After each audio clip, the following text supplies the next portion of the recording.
Nagbabalik po muli ang inyong lingkod at nagbabalita ng mga balitang dapat nating malaman dito sa ating bansa. Ito ang Balitang Pambansa. Atin ngang matutunghayan sa channel na ito kung ano ang nangyayari sa loob ng ating gobyerno at syempre tumutulong na rin sa ating mga mamamayan na malaman ang katotohanan dahil mayroon tayong karapatan na malaman ang tunay na nangyayari sa ating bansa. Ngunit bago natin panoorin ang balita, huwag niyo pong kakalimutan na mag-subscribe sa ating channel at pindutin ang notification bell para lagi kang maging updated sa ating mga bagong videos na ina-upload araw-araw. At sa ating mga solid viewers naman dyan ay maraming salamat naman po sa walang sawang pagsuporta. At syempre, huwag din pong kakalimutan mag-iwan ng like at i-share ang ating mga videos. At kung mayroon ka naman pang opinion, ang ating comment section ay bukas para sa inyong mga hinaing. Ito na nga mga kaibigan, ating panoorin ang buong video. Salamat po muli and God bless!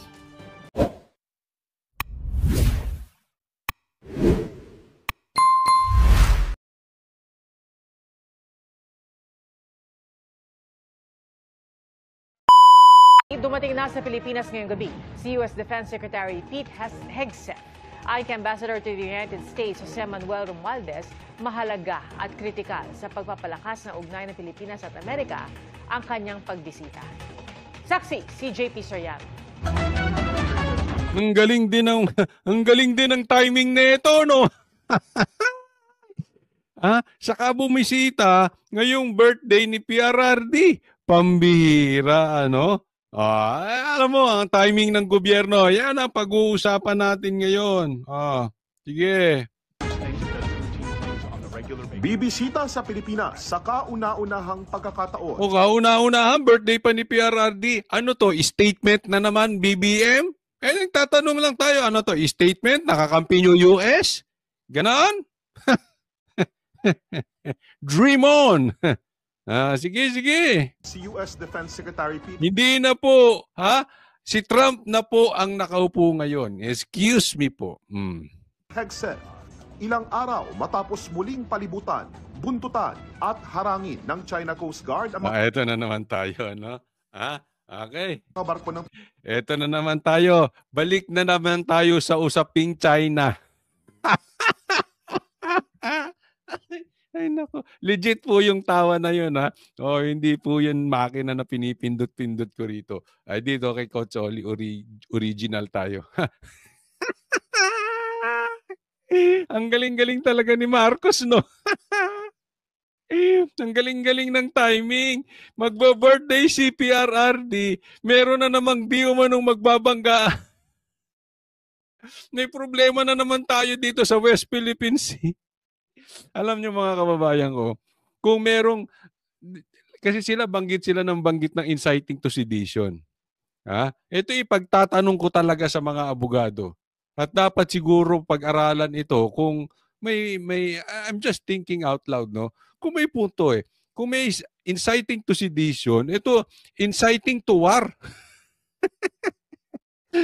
Lagi na lang may gera. Lagi na lang may sigalot na dati naman na hindi problema. Yung dating problema na sinulusyonan ni PRRD tungkol sa droga, ngayon, ang sinulusyonan nila, awayin yung kumakalaban sa droga. Dati wala naman tayong problema dito sa China na ito. Ngayon problema na natin. Pambihirang Pilipinas ito. Eto, sasabihin ko sa inyong diretso. Ako, hindi na magugulat kung bukas may malaki na namang pasabog na balita. May naku, malamang yan. Bakit? Kasi bukas, maraming magrarally. Birthday ni PRRD, actually for 2 days yan. Dahil mauuna Mauuna tayong mag-30. No? Ay mag-March 28 sa birthday ni PRRD. Syempre sa ibang bansa, hindi pa. Di ba? So, mauuna tayo ng mga ilang hours. So, tuloy-tuloy yan, mahaba yan. At yung rally na yan, buong Pilipinas, gaya ng sabi ko, at buong mundo. So, talagang kung ikaw ay addict, kung lang naman, wala tayong pinagbibintangang addict, pero kung ikaw ay addict at galit ka sa Duterte, palagay ko magte-take ka ngayong gabi.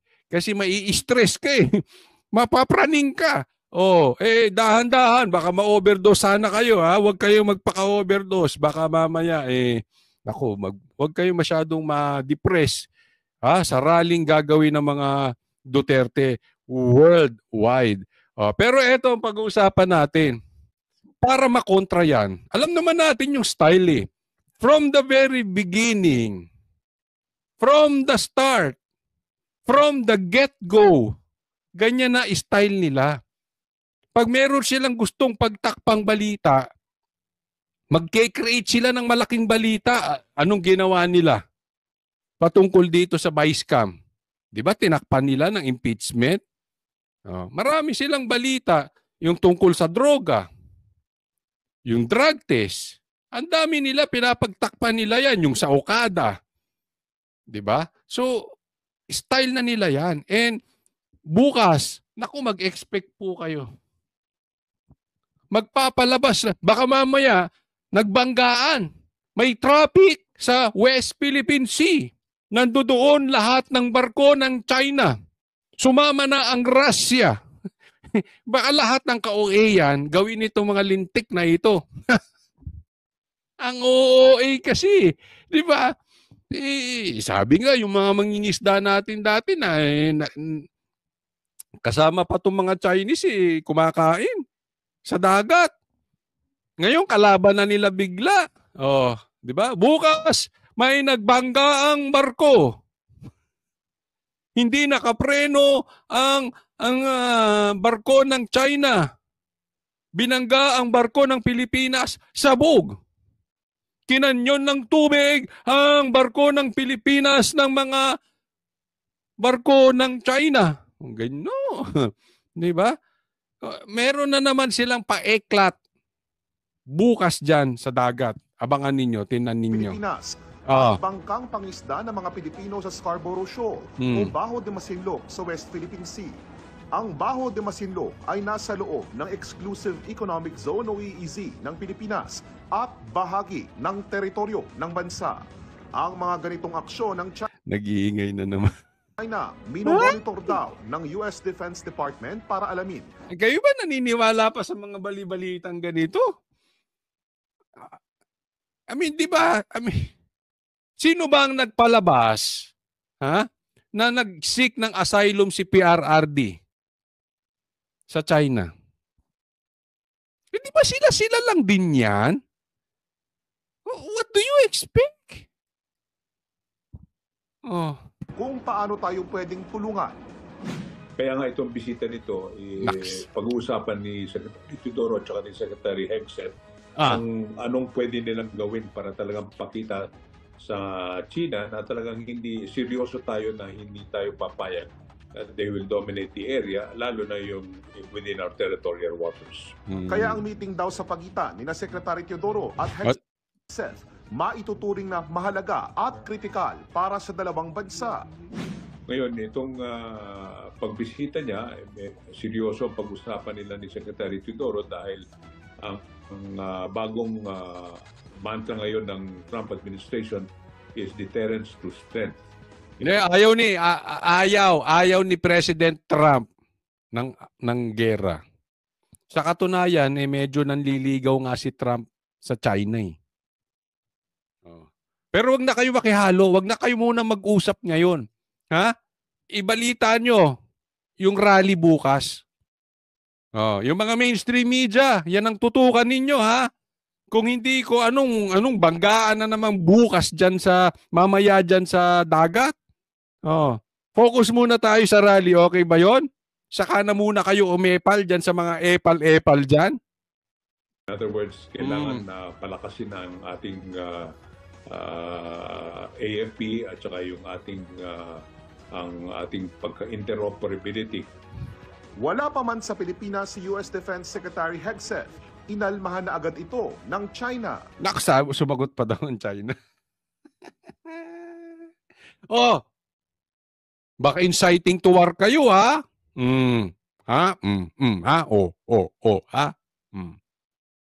Ayon sa Foreign Ministry ng China, anuman daw defense agreement ang gagawin ng Pilipinas sa Amerika, hindi raw dapat natatarget ang anumang bansa.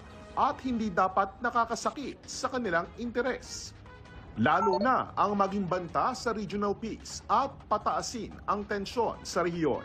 Alam mo ako sa China, huwag yung pag-iintindihin yung mga yan. Magpe-fake news lang yan. Di ba? Oh, kung ano-ano na naman ipe-fake news ng mga yan.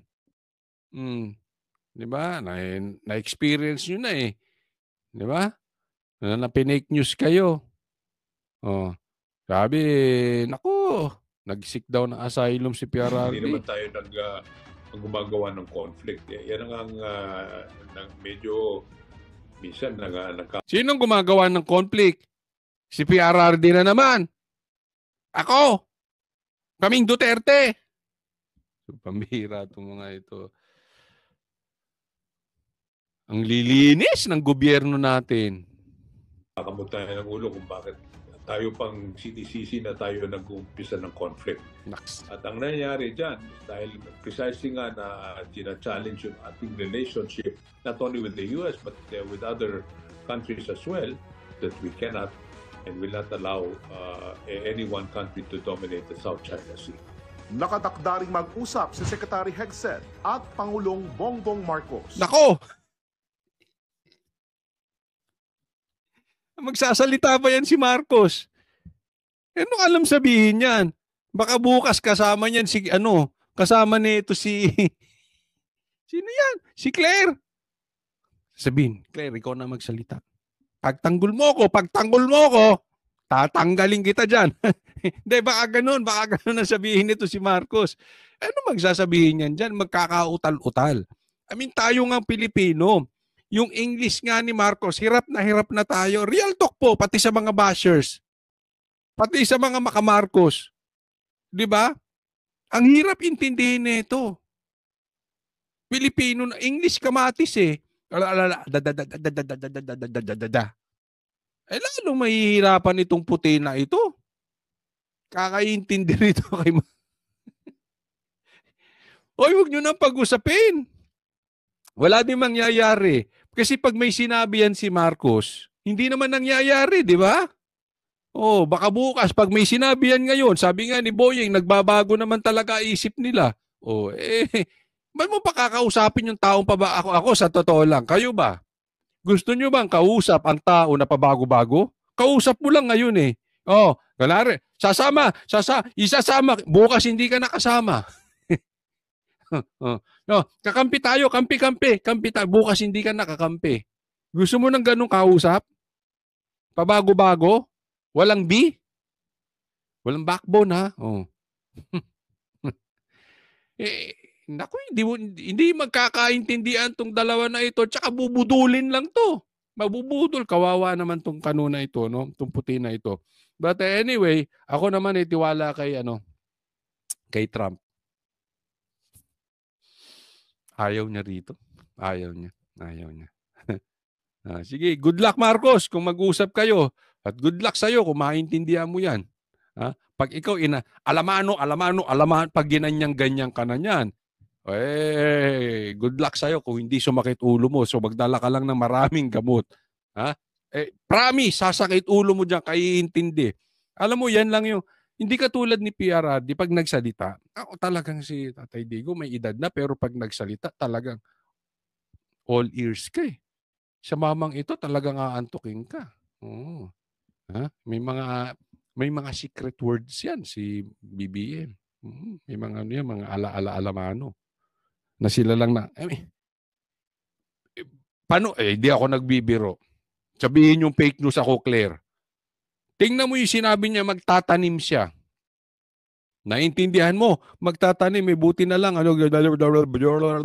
buti na lang, katatanim lang, nag-ani na sila. Ano yun? Pagkatapos ng marami niyang kautal-utal, katatanim, nag-ani na, pambihira. Oh, sige. Bahala ka dyan, ginusto mo kung makipag-usap ka dyan. Para sa GMA Integrated News. Sige po, next topic po tayo. Eto, pag-usapan natin. Pag-isipan. Pag-iisipan. Na ipapa-impeach si Marcos at ipapa-drug test. O sige. Preliminary finding pa lang to na talagang walang obligasyon ang Pilipinas na i-aresto si dating Pangulo na yung ating pamahalaan ang determinado na lumahok doon sa pag-aresto ni Presidente Duterte at ikatlo na... Okay, so hindi naman talaga pinapa-aresto si PRRD. Alam nyo, hindi ko sinasabing iboto nyo si Amy. Ako, I still consider her as a Marcos. So kayo na mag-decide, no? But as for me, hindi ko iboboto to. Okay? Pero kayo mag-decide, hindi ko po kayo didiktahan.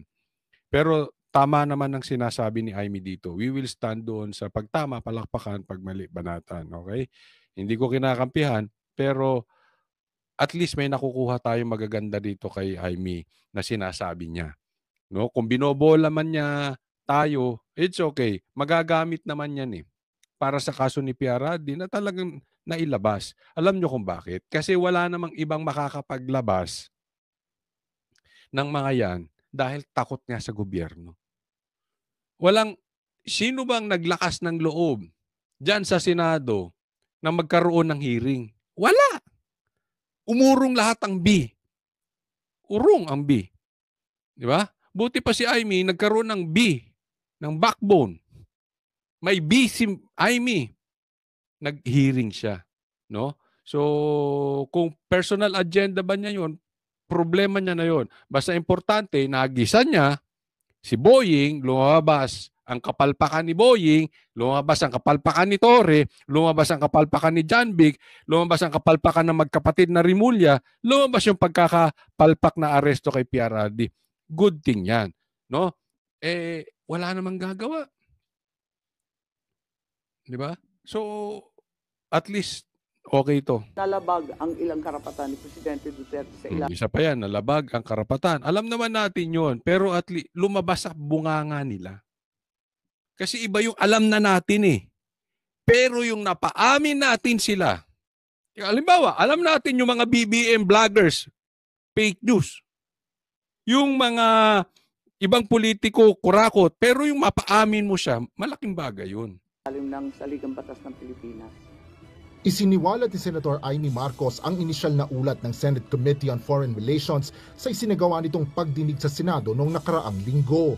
Kaugnay ito ng investigasyon sa legalidad ng pag-aresto kay dating Pangulong Rodrigo Duterte at pagpapasuko sa kanya ng gobyerno sa International Criminal Court o ICC. Ayon kay Senador Amy Marcos, diffusion notice lang ang natanggap ng pamahalaan na hindi nag-oobliga sa Pilipinas na isuko si dating Presidente Duterte sa ICC nang walang extradition o surrender. Kahit noong matapos isagawa ang provisional arrest sa dating Pangulo, wala rin anyang indikasyon na hinihiling ng ICC na ilipat o isuko si former President Duterte sa naturang international tribunal. The Philippines had no legal obligation to arrest former President Rodrigo Roa Duterte and turn him over to the international... Walang legal obligasyon ang Pilipinas na ibigay siya sa ICC. So, kung susundan ko yung sinasabi ni Amy, inciting to ICC itong si kapatid niya. Parang sila yung nag-udyok. Sulsulero Di ba? No. Kung bintang sila ng bintang sa atin na nag-uudyok o nagsusulsul tayo ng sedisyon, tayo naman magbintang. Sulsul kayo Inuudyokan nyo yung ICC. Wala naman obligasyon ng Pilipinas, isinuko mo yung dating presidente. Di ba? Insulto to kay Marcos. Itong ginagawa ni Amy. Maganda ito na palabas, no? But then again, lumabas nga yung hamon, i-discuss ko po ito. Yung hamon ni Attorney Panelo dito kay Amy na kung totoo ka, magsalang ka ng impeachment, ipa-impeach mo yung kapatid mo. Di ba? So wag muna nating awayin si Amy. Kung ayaw nyong iboto, wag nyong iboto. Pero importante, wag nyong awayin nang sa ganoon, tayo naman ang mangga. Tayo naman ang manggamit. Gamitin lang natin itong pangbubulgar niya. Malay mo. Kasi tingnan ninyo sa lahat ng alyansa senatoriables bago siya nag-quit, siya po ang pinakamalaki ang dinausdos. Simula noong hinuli si Tatay Digong. Yung galit ng taong bayan kay Marcos, sa kanya napunta. Nagalit ba't wala kang ginagawa? Siguro ganun. Or wala talagang tiwala. O talagang galit na lang ang Pilipino sa Marcos. That says a lot. Isipin mo, siya ang pinakamalaking dinausdos. Ako sa tingin ko, ayaw na talaga ng Pilipino sa Marcos. No? So gumagawa ng paraan ito si Amy. Possibly. No? So gamitin lang natin. Wag muna nating awayin. Malay mo. Pag nakikita niya na napipressure siya at hindi siya inaaway ng DDS, malay natin, ipa-impeach niya yung kapatid niya. Napakinabangan natin. Again, di ko sinasabing iboto nyo ha. Kung gusto nyo, iboto nyo. Kung ayaw nyo, wag nyong iboto. But as far as I'm concerned, hindi ko iboboto. Okay? Maliwanag po tayo dyan. Malay mo, ipa-impeach niya yung kapatid niya. Sino bang kaya maglakas ng loob na pa-impeach yung kapatid niya? Wala. Siya lang. Bakit? Hindi ito gagalawin ni BBM. Kapatid pa rin to. Di ba sabi ko nga, wala ngang nag-dare, wala ngang nagpakalalaki na imbestigahan yung pagkakahuli kay PRRD ba't si Amy? Malaking bagay yun. Kasi malakas nga loob niya. First, babae siya. Second, kapatid niya.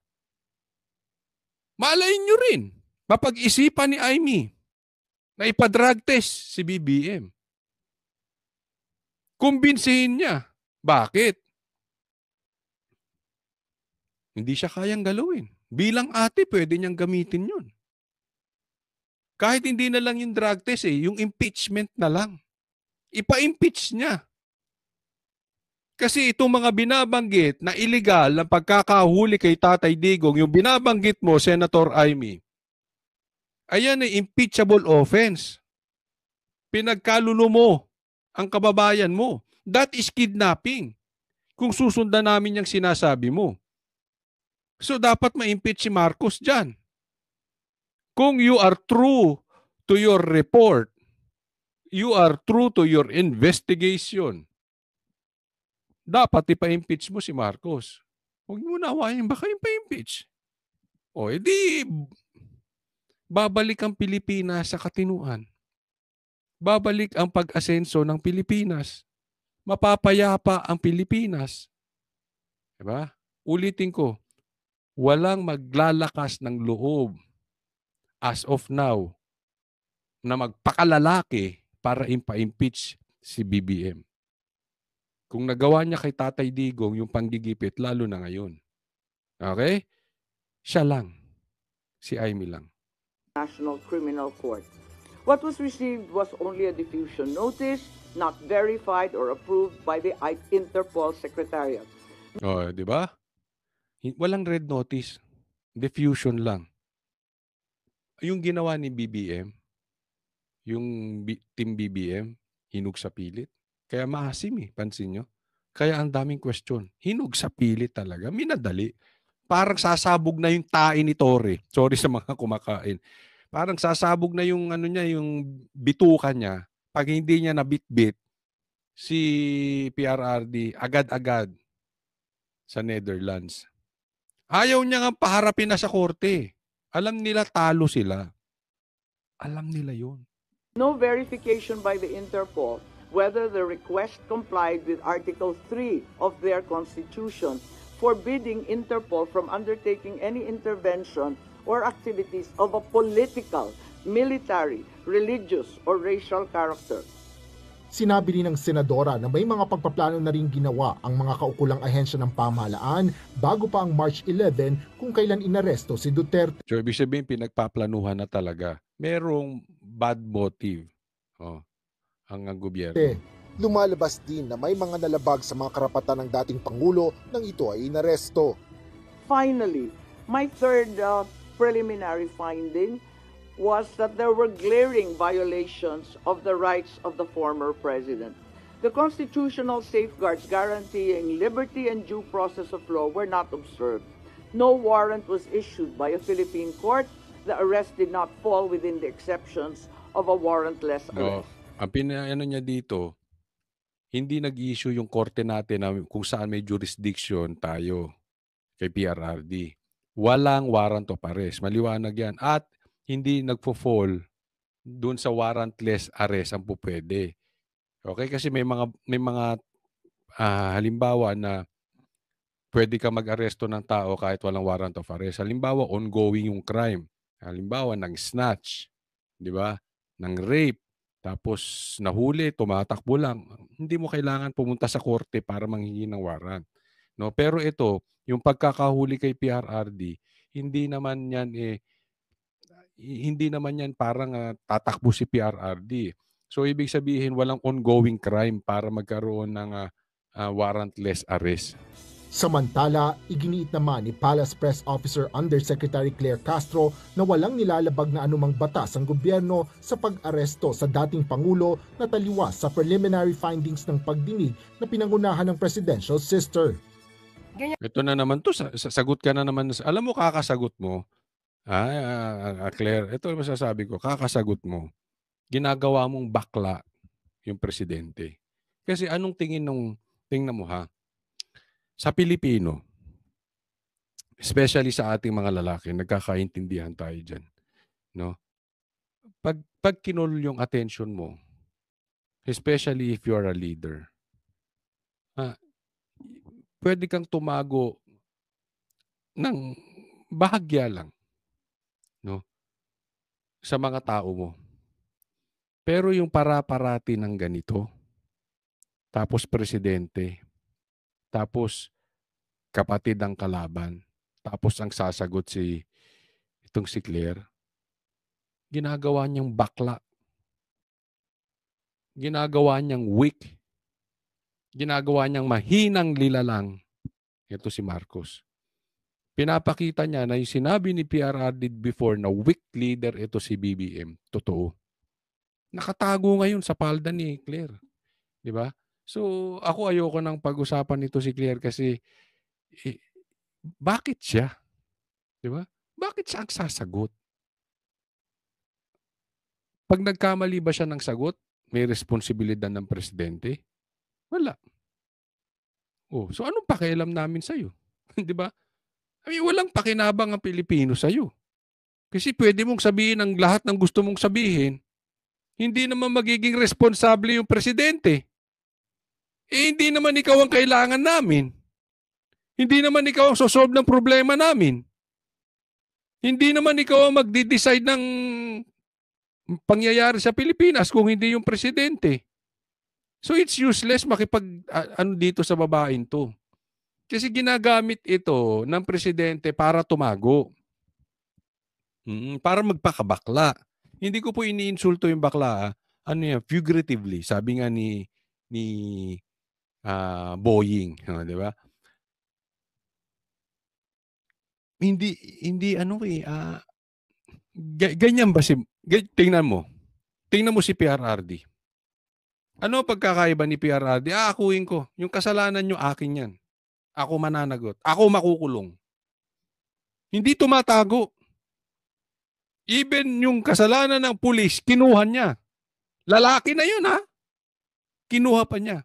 Si Marcos baligtad. Tumago sa babae. Oh. Diba? So, walang kwenta. Ba't pa natin pag-uusapan to? Oh, next topic na po tayo. Eto, BBM traidor. Insulto ang gagawin sa kapatid. Bigyan natin komentaryo. Tinanggi ni na dating Senador Kiko Pangilinan at Bam Aquino na nakikipag-ugnayan sila sa alyansa. Sigurado kayo. Baka para kayong si Marcos, ha? Tatanggin nyo na hindi makikipag-cooperate sa ICC pero kumakain din kayo ng suka, ha? Sinabi nyo yan, ha?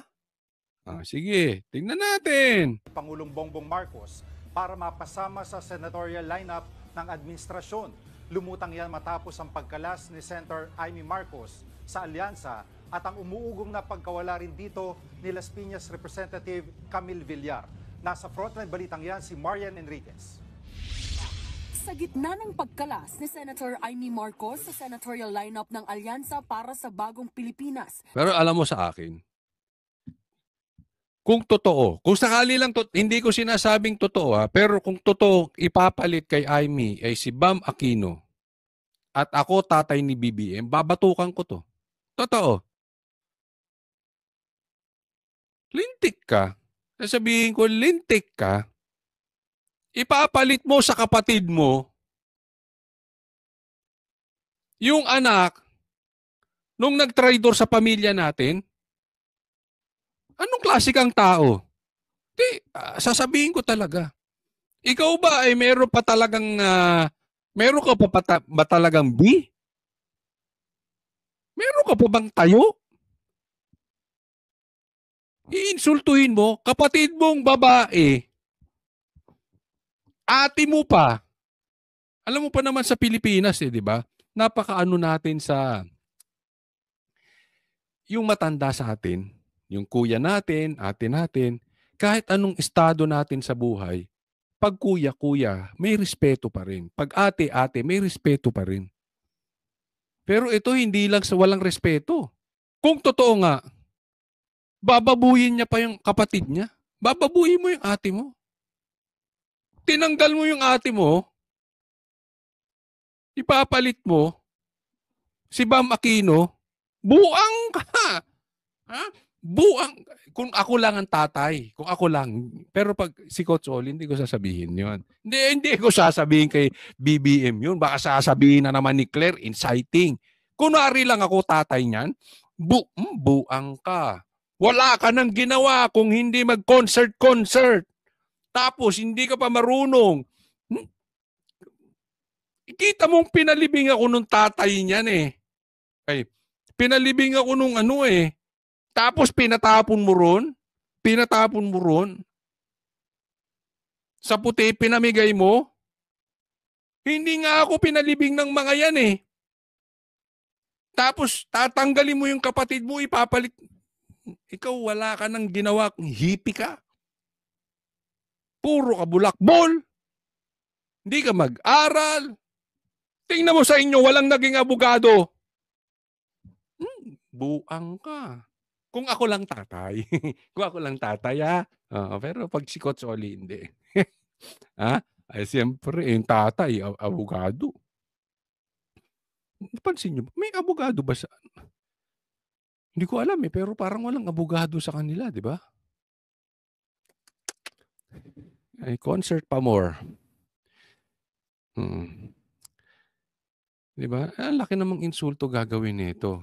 So, abang-abang na lang tayo kasi sabi ng kanilang tagapagsalita, hindi naman daw. Sabi rin nila Bam, hindi raw. So, titingnan natin kung kakainin nila ulit yung sinuka na nila. Ng kapatid niyang si Pangulong Bongbong Marcos, umuugong ang usap-usapang mawawala na rin sa alyansa si Las Piñas Representative Camille Villar. Matapos... Ako, narinig ko nga. Parang binabanatan na ni Tulfo si Camille. Parang lang Kasi mga speech niya kaninang napanood ko. Yung kailangan kontrolin natin yung mga lupa. Yung mga lupa na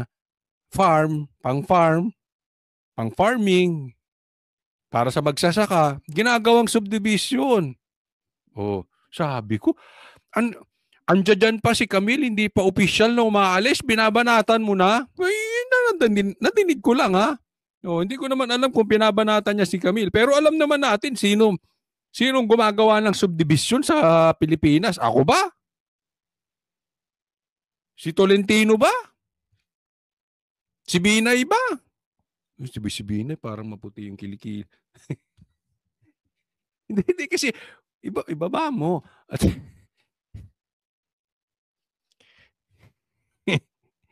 di ba? Binanatan agad. Doon naman kilala ang bilyar, di ba? Yan nga ang question ng mga magsasaka sa bilyar Di ba? Yung lupa ginagawang subdivision. Oo, di ba? Yung para sa magsasaka ginagawang subdivision. Kasing arestuhin si dating Pangulong Rodrigo Duterte, absent na rin sa ilang campaign rally sa alyansa si Villar.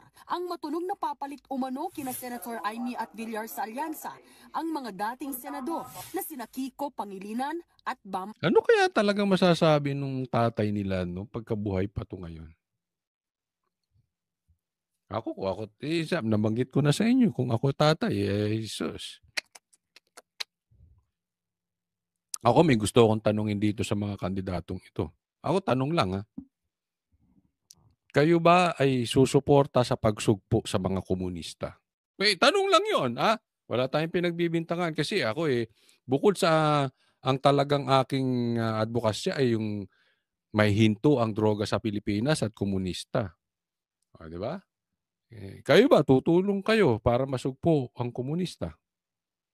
Aquino, pero nanggaling na mismo sa campaign manager ng alyansa na sina Votas Representative. Ayan. That's completely untrue. I haven't met with Bam Aquino and Kiko Pangilinan. So, titingnan natin. Again, ako statement naman to ni Chanco, hindi naman statement ni Marcos. Pero kasi pag si Marcos ang nagsalita, kabaligtaran ang nangyayari. So, hindi ko alam kung ito'y statement lang ni Chanco o statement ni BBM. Pero kung ito'y statement ni BBM, ay, magjo-join talaga yan. Abang lang tayo. Magjo-join yan si Bam Aquino at si Kiko Pangilinan. Toby Chanco na hindi totoong nakikipag-ugnayan sila kina Pangilinan at Aquino. Giit ni Chanco nananatiling matibay ang alyansa slate at nakaayon sa agenda ni Pangulong Marcos. Ano ba agenda ni Marcos? Manatili hanggang forever sa posisyon. Pati si Pangilinan, itinanggi ang chismis. Walang kumakausap sa... Pakinggan nyo ito sasabihin ni Pangilinan, ha? Wala daw kumakausap sa kanya. Mula sa alyansa, tungkol sa anumang coalition. No? Busy tayo sa kampanya. Sa kabila nito, bukas naman daw sila kung magkakaisa sa pagsusulong ng kanilang pangunahing advokasya.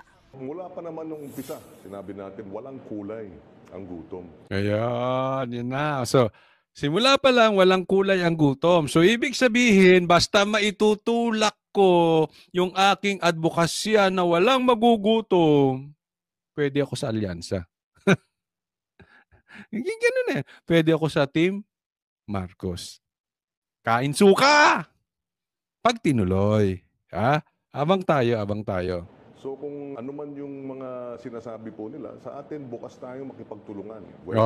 Kung ano man sinasabi nila, bukas tayo sa pakipagtulungan. Saan? Sa Team Marcos? Whether it's alyansa, PDP. Hindi ka tatanggapin sa PDP. Huwag ka na doon. Promise, huwag mo nang banggitin ng PDP para lang banggitin sa isang sentence ang PDP at alyansa para lang maitago na pwede ka sa alyansa just in case maitutulak mo. Di umano ang pambobola mo tungkol sa usaping gutom. O iba pang grupo kung ang usapin ay food security. Food security. Ano nagawa niyo sa food security? Itinanggi rin ni Aquino na tinanggi mo rin ha? Sige Ha? Baka kain suka ka rin ha? Usap sila sa alyansa. Panawagan niya sa mga taga-suporta, huwag daw ma-distract. Tuloy-tuloy daw ang kanilang kampanya. Ito po pag-usapan natin. Ewan na ha? Makakatulong ba kung magjo-join si Bam Aquino at saka si Kiko Pangilinan sa alyansa? Ako sa tingin ko walang effect. Why? Alam naman natin na ang pula at dilaw ngayon ay in connivance na. Oo. Pink, yan ang pink. Di ba pag pinaghalo mo ang pula at dilaw pink, tama ba? Hindi ko alam yung color combination Oo. Basta, alam naman natin, titingnan mo yung ibang vloggers ng dilaw. Kinakain na lang nila yung suka nila dahil sa ayaw lang nilang manalo ang Duterte. Dahil ang Duterte, sinusugpo ang droga at sinusugpo ang komunista. Hindi ko alam kung anong motibo nila. But definitely, nakikiayo na sila sa Marcos dahil mahina na sila Alam naman natin wala na makinarya dilaw. Alam naman natin that they have problems pagdating sa pera, sa makinarya. Kasi alam, billions po ang usapan dyan sa eleksyon. So wala na sila noon. So kaya yung mga dilawang vloggers, yun na, kinakain na lang nila yung sinuka nila para lang at least sila, nagagamit nila si BBM, hindi ang Duterte. At magtutulong silang kalabanin ng Duterte. So kaya para sa akin medyo walang effect Dahil ang supporters ngayon ng Dilaw, they have no choice. Dalawa lang yan Di ba? Yan lang naman talaga ang malakas dyan sa team na yan. So, pipili yan, doon na rin sa alyansa.